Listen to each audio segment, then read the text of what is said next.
لا عندو النقل. الا كان بلا نقل راه كان بالنقل ديالو، راه كان بالنقل ديالو،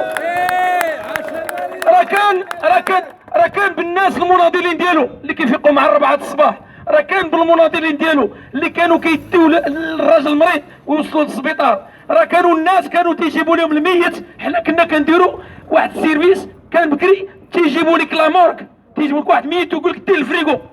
وكاينين الناس اللي باغيين معنا هنا حيين وكانوا تيهزوا الميت من القلعه ولا يهزوه من ولاد عيان ويديوه لبني ملال، ويهزوه من فم الجمعه ويديوه لبني ملال.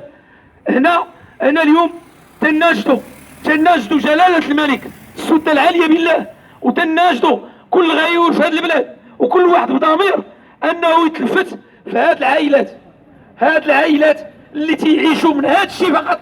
هاد 4 البنوات داروا تيعيشوا ولادهم، ما داروش هاد 4 البنوات راه ما كاين لا عيشه لا والو. وهذا الشيء راه فيه تهديد للمصالح تاع المواطنين.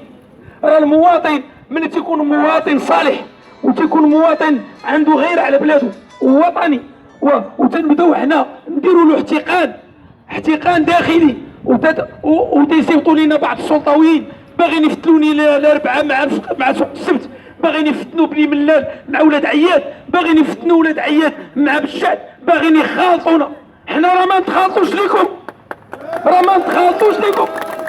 راه حتى واحد فينا ما يسخاو به، راه حتى واحد راه لا تمس الطاكسي في البروج راه نمشيو للبروج، راه لا تمس الطاكسي في الزلال عند الحاج راه نمشيو لعند الحاج.